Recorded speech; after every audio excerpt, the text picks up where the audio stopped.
কোনো bitter oven নোহোৱাকৈ আমি সকলোৱে বনাব পৰা এটা কেক মই আজি আপোনালোকৰ লগত শ্বেয়াৰ কৰিছোঁ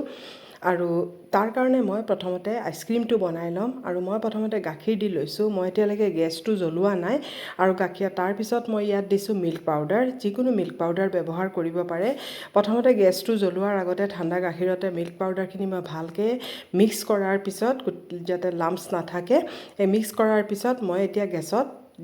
পাতি দিছোঁ গেছটো জ্বলাই দিছোঁ আৰু এতিয়া চাওক এটা উতল আহিছে সেই সময়তে মই কি কৰিছোঁ ইয়াত অলপ মই চেনি দি দিছোঁ মিঠাটো নিজৰ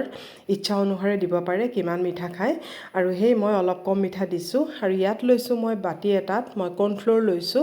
কৰ্ণফ্ল'ৰ দিলে আইচক্ৰীমটোৰ মানে টেক্সচাৰটো খুব ধুনীয়া হয় সেইকাৰণে মই কৰ্ণফ্ল'ৰ ব্যৱহাৰ কৰিছোঁ আৰু যদি দিব নিবিচাৰে কোনো কথা নাই বিনা কৰ্ণফ্ল'ৰেও বনাব পাৰি কিন্তু তাৰ বদলি অলপ বেলেগ কিবা দিব লাগে আৰু এতিয়া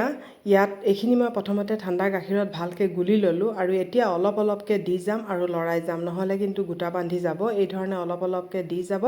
আৰু লৰাই যাব তেতিয়া গাখীৰখিনিও সোনকালে ঠিক হৈ যাবগৈ আৰু চাওক মই এইখিনি কৰি আছোঁ লৰাই আছোঁ আৰু এই ধৰণে মই এইখিনি পুৰা লৰাই থাকিম উতল মানে নহালৈকে আৰু এতিয়া আমি আইচিং কেক সকলোৱে বনাবলৈ অসুবিধা পায় মানে দিগদাৰী হয় কেতিয়াবা কিন্তু এইটো যিটো মই আইচক্ৰীম কেক বনাইছোঁ এইটো কিন্তু সকলোৱে বনাব পাৰিব আৰু আমি কেনেকৈ গম পাম আমাৰ বেটাৰটো ৰেডি হৈ গ'ল চাওক চামুচেৰে যেতিয়া আমি এইখন আঙুলিৰে কৰি দিম তেতিয়া মানে এনেকুৱাই থাকিব মানে তেতিয়া আমি নমাই পেলাই এটা বাটিত মই ট্ৰান্সফাৰ কৰি দিছোঁ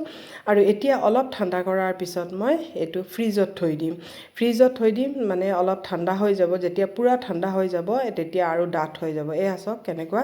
ডাঠ হৈ গ'লগৈ ফ্ৰিজত থৈ দিছিলোঁ পূৰা ঠাণ্ডা হোৱাৰ পিছত ডাঠ হৈ গ'লগৈ আৰু ইয়াত লৈছোঁ মই মিক্সাৰ জাৰ এটা এইটো সকলোৰে ঘৰতে থাকে আৰু এতিয়া ইয়াত মই এইটো ট্ৰান্সফাৰ কৰিছোঁ মই ভেনিলা বনাইছোঁ সেইকাৰণে মই ভেনিলা এচেঞ্চ দিছোঁ আৰু ইয়াত মই দিছোঁ আমুল ফ্ৰেছ ক্ৰীম এইটো মই ফ্ৰিজত থৈ দিছিলোঁ এইটো পূৰা চিল হ'ব লাগিব আৰু এতিয়া এই গোটেইখিনি মই ভালকৈ মিক্স কৰি ল'লোঁ মিক্সিত পিচি ল'লোঁ চাওক গোটেই ইয়াত আৰু এটাও গুটি নাই আৰু এতিয়া মই অলপ উলিয়াই ল'ম আৰু ইয়াত অলপ পিংক কালাৰ ব্যৱহাৰ কৰিছোঁ আৰু অলপ মই ইয়াত দি ল'ম মিক্সটো আৰু দি পেলাই এইখিনি অলপ মিক্স কৰি ল'ম আৰু এতিয়া মই যিটো বাটিত মই আইচক্ৰীমটো ছেট কৰিম সেই বাটিটোতে মই প্ৰথমতে অলপ বগাখিনি ডালি লৈছোঁ তাৰপিছত মই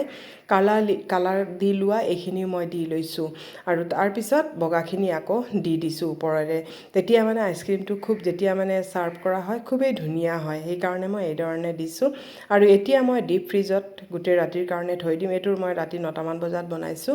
আৰু চাওক ৰাতিপুৱা উলিয়াইছোঁ কিমান ধুনীয়া আইচক্ৰীম হৈছে একেবাৰে বজাৰৰ দৰে হৈছে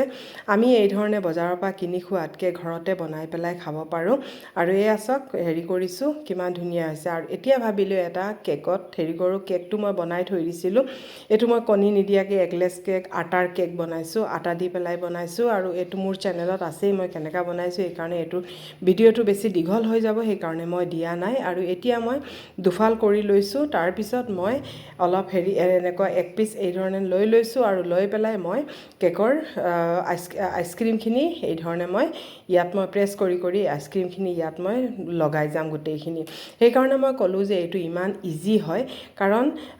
আইচিং কৰিবলৈ হ'লে অলপ ট্ৰেইনিং লাগিব বা অলপ শিকা লাগিব সেইকাৰণে তেতিয়া কিন্তু এইটোত আৰু কোনো ট্ৰেইনিং নালাগে এইটো যোনে তোনেও বনাব পাৰে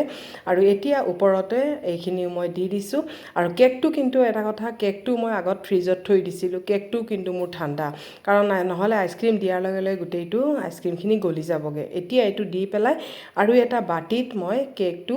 মানে ঢাকন দি ঢাকি পেলাই মানে ভালকৈ থ'ম কাৰণ কি হ'ব নহ'লে মানে হৈ যাব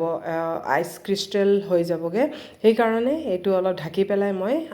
ফ্ৰিজাৰত থৈ দিছিলোঁ আৰু এতিয়া চাওক এইটো পূৰা ঠাণ্ডা হৈ গ'লগৈ আৰু চাওকচোন কিমান ধুনীয়া হৈছে খাবলৈ যে বহুতে টেষ্টি এই গৰমৰ দিনত আইচিং কেক খোৱাতকৈ আইচক্ৰীম কেক খালে বহুতে ভাল লাগে খাবলৈ খুব ঠাণ্ডাও হয় ল'ৰা ছোৱালী স্কুলৰ পৰা অহাৰ পিছত অলপ দেৰি উলিয়াই থৈ দিলে আৰু সিহঁতি খাই খুবেই ভাল পাব আৰু যদি